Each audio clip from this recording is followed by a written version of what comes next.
Hi guys, magandang tanghali po sa inyo. Yan, hindi na natatapos yung mga blessing na dumadating sa mga bata. At alam nyo naman, di ba, marami tayong mga pagsubok nung mga nakaraang linggo. Pero ngayon, bumabawi lahat ng mga sponsors natin. At syempre, nagpapasalamat ako sa lahat ng mga sponsors na nagbigay po kay Kukoy. Alam nyo naman po yung mga nangyari, pero syempre hindi na natin babalikan. Back to normal tayo. Nandyan pa rin naman si Kukoy para pagpatuloy yung journey ng mama niya. So ngayon, ito na. Yung nagbigay po kay Kukoy dati, naalala nyo, si Ma'am Lee, di ba? Yung nagbigay sa kanila, sponsor kasi yan si Kukoy, si Lucas, si Sheila. At yun, nakatanggap na, nagbigay na kasi si Ma'am Sheila Kukoy, yun yung parang ano niya sa mama ni Kukoy no ngayon. Pero nagpaabot pa rin siya kay Lucas naman at saka kay Sheila May. Yan, palapakan naman tayo.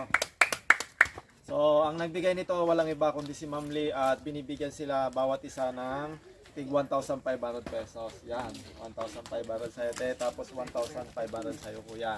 At kung maalala nyo din, meron silang bank na inopen account natin para sa kanila. Tatlo sila Kukoy, Sheila May, Lucas.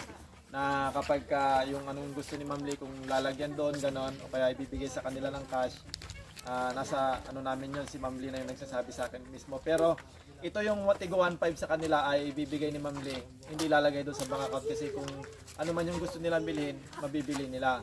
Cash yan na ibibigay natin, no? So, anong masasabi mo ate kay Ma'am Lee sa paulit-ulit na binibigay ng blessing? Ma'am Lee, maraming salamat po sa madami pong binigay sa akin. Pati po yung bata ko. Thank you din po doon. Mag-ingat ka po lagi and good day po. Okay, thank you ate. Si Kuya Lucas naman, ano kaya masasabi niya kay Ma'am Lee sa paulit-ulit na binibigay sa kanya mga cash?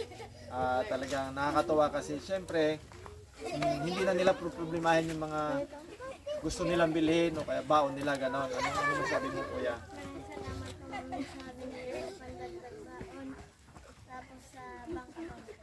Sa bank account, no? Okay. Yan, para po kay Ma'am Lee, kami po yung nagpapasalamat ng sobra-sobra. Hindi lang din po para dito sa kay Lucas, saka kay Kukoy, ay kay Sheila May. Doon din po sa binigay nyo sa pamilya ni Kukoy nakaraang linggo. Napakalaking tulong po yun. At yun, marami tayong nasikaso at maraming mga bagay na dapat natin siyempre kailangan natin magpakatatag din at nawalan tayo ng isang player, pero nandito nagsisimula ulit tayo. Mas marami sigurong blessing ang ulit natin ngayon. Pero nyo pagkatapos ng problema, sunod-sunod naman yung mga blessing. Sana ma'am lagi kayong healthy, sana lagi kayong malusog dyan. At sana gabayan din kayo lagi ni Lord para mas mahaba pa po yung pagsasamahan natin at mas marami din po kayong matulungan na mga bata.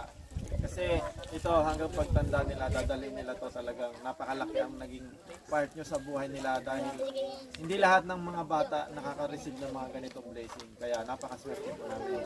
So hanggang dito na lang po yung video namin ma'am. We love you po from the Explore family. Bye bye!